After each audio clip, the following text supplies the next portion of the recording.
The Eyes of the Dragon by Stephen King.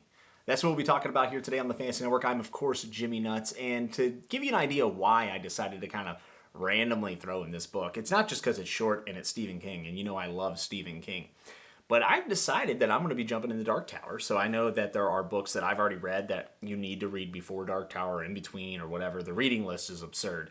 But everyone that I've talked to has said you need to read Eyes of the Dragon before you jump in. So I decided, well, if I'm going to do it, let's do it. And I'm glad I did. I think it's not my favorite Stephen King book. I'm not overwhelmingly positive or negative about this, but it is a unique Stephen King book because it is almost like a bedtime.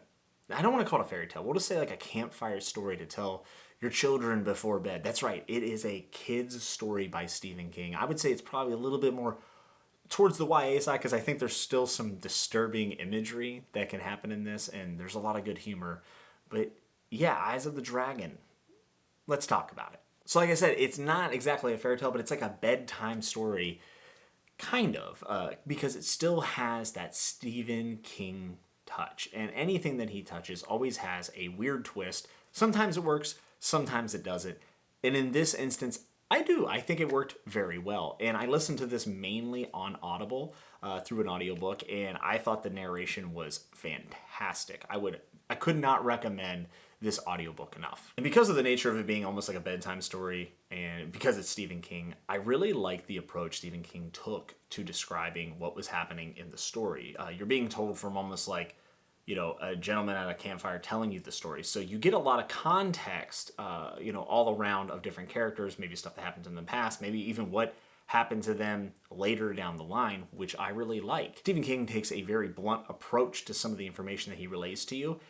And one of the things that stuck out to me, and this is done in a lot of other Stephen King books, and it's something I think a lot of people appreciate, I know that I do, about Stephen King's writing, is that he will actually end a chapter with a major revelation or a point and just tell you what happened, and then the following chapter will describe. So for instance, and this is just a random example that's not in the book, this is just me making up something off the top of my head, but it'd be like, I'm talking about Billy's sheep the whole chapter, and at the end I say, Billy's sheep would die 2 days later. And you're like, wait, what? Billy's sheep is dead? Are you kidding me? And then I would take the next chapter to then tell you why that happened.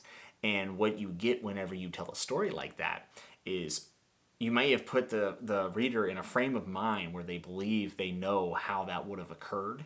And then that's where you can throw curveballs and twists. And that is what Stephen King does here in Eyes of the Dragon. If you're not a fan of that type of storytelling or that way of writing, I don't think that you would love this book, but I happen to really, really enjoy it. I think it's kind of pointed, it's a little blunt, but it plays with you. It plays with your mind a little bit, and you get to kind of guess of what happened. And then what that leads to, and this is why I got through this super quick, it makes it very addicting to read. This is probably the easiest read I've had from a Stephen King book.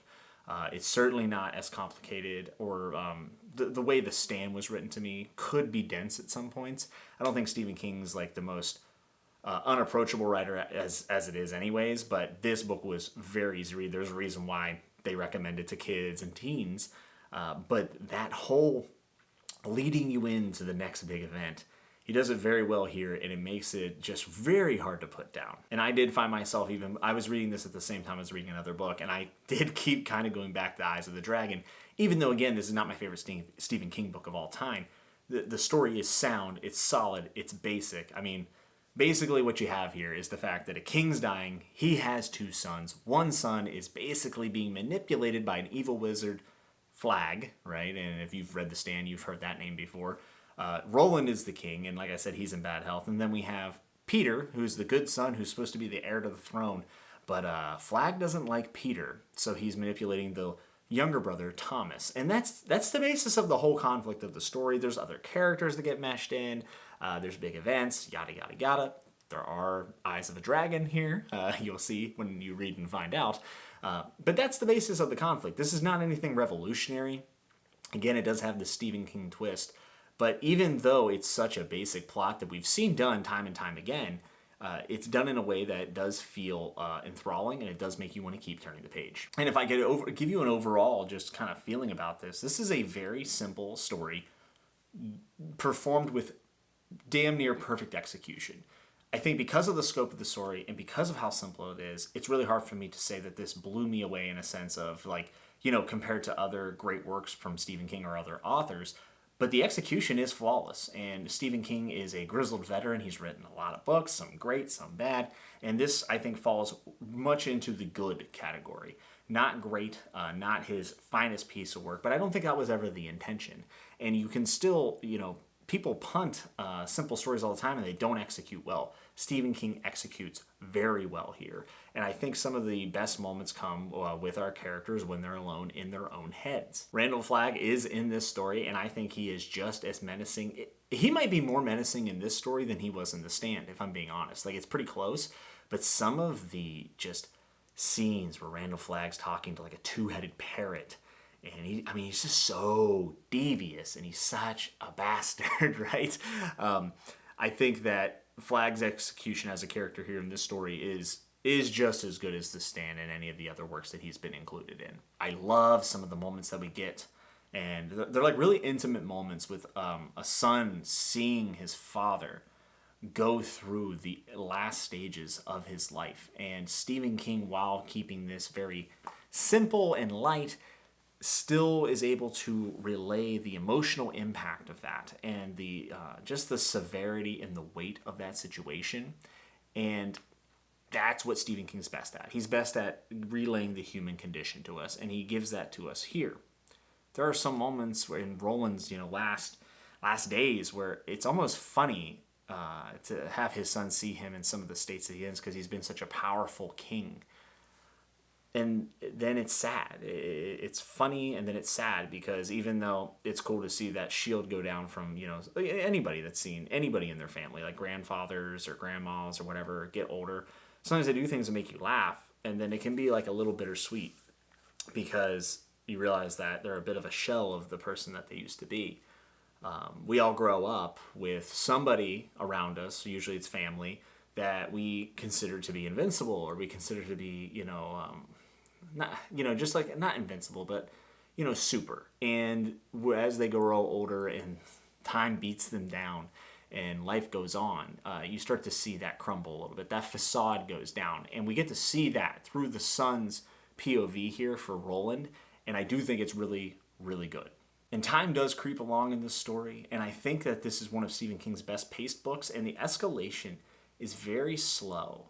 And as it builds and builds and builds through the story, and we get more information and backdrop to things that we've already been told in earlier chapters, the way it unfolds, I think the pacing is just so perfect. I love the way it reaches its climax at the end, and I think this is one of Stephen King's best endings to a story. And it's awesome knowing that this is going to connect into The Dark Tower, which, by the way, I'm already done with book 2 of The Dark Tower, and I've already had a connection to Eyes of the Dragon. So absolutely, I really, really recommend you read this before you jump in The Dark Tower, if that's something that you're aspiring to do. So yeah, I'm not overwhelmingly, I'm not going crazy over this book. This is a solid Stephen King book. It won't take you a lot of time. The audiobook performance is just fantastic. If anything, the audiobook performance almost supersedes everything else about this experience. I just thought it was so super well done and well acted. And I think most Stephen King fans will like this book. And I think people who even aren't Stephen King fans could read this and say, hey, I read some King and I enjoyed it. So no, it's not book of the year, but it's not bad at all. It's just a very basic story told by one of the greatest storytellers, in my opinion, in all of fiction. And I need to see more of Roland. I don't know how Roland of the Eyes of the Dragon relays to Roland of the Dark Tower. I'm hoping I get more of that down the line. I'm very interested. I love the fact that Stephen King built a universe where we can have more experiences with people like Flagg, and then maybe even Roland's sons down the line. I just think it's really cool that you get invested in these characters and you might see them again. So that's it. It's not a very long review, but this is a book I did want to talk about. I thought that there was enough content here to kind of talk about how Stephen King relates the human condition and emotions of, watching a parent go through the last stages of their life and also just the deceit and politics of Randall Flagg here in this weird medieval setting. So I thought it was worth talking about. I know this isn't a super long review, but I hope you get something out of it. I do think I recommend Eyes of the Dragon, especially to people who maybe aren't super huge on Stephen King or maybe find him to be a little grotesque. This is extremely tame. There's still obviously some imagery that is intense, but I mean, it is a kid's book, YA-ish, definitely. So you could handle it if you found his other stuff to be a little bit cringy. I would recommend it. I'd recommend it to all Stephen King fans and non-Stephen King fans. And sometimes those stories with, the damsel in distress in the tower, right? Or the big bad dragon you got to go slay. Those kind of stories, while they are basic and we've heard them 1,000 times, sometimes it's nice to revisit them and see them through a lens of another person or another storyteller. So let me know down in the comments if you plan on reading Eyes of the Dragon, and if you are, or if you have, what did you think about it? Are you going to be reading Dark Tower with me? Because I just started, and I gotta say, I love it. Those reviews are coming down the line. I read Gunslinger, which is actually a reread, which I'll get into that in that review. And The Drawing of the Three is complete. I'm now into The Wastelands. So if you like this review and you like Stephen King, make sure to like and subscribe this video, turn on the bell, because there's going to be a lot more Stephen King content coming down the pipe. It's exciting. It's really exciting to finally be getting into Dark Tower for real this time. And I hope that some of you who, if you have read it, will watch these videos and laugh at me as I react to all the weirdness that is that series. And then maybe some of you who are reading it or maybe planning on reading it can get something out of some good spoiler-free reviews for that. And before I go, I do want to say I think that this is a great starting point if you have never read Stephen King and you're not super interested in Dark Tower even. I do think this is just a great book to get started with him. Thank you so much for tuning in. I appreciate it always that you give your time to watch me here talk about these books that I love so much. And I hope you're good. I hope you're safe. And until next time, remember to always keep turning the page.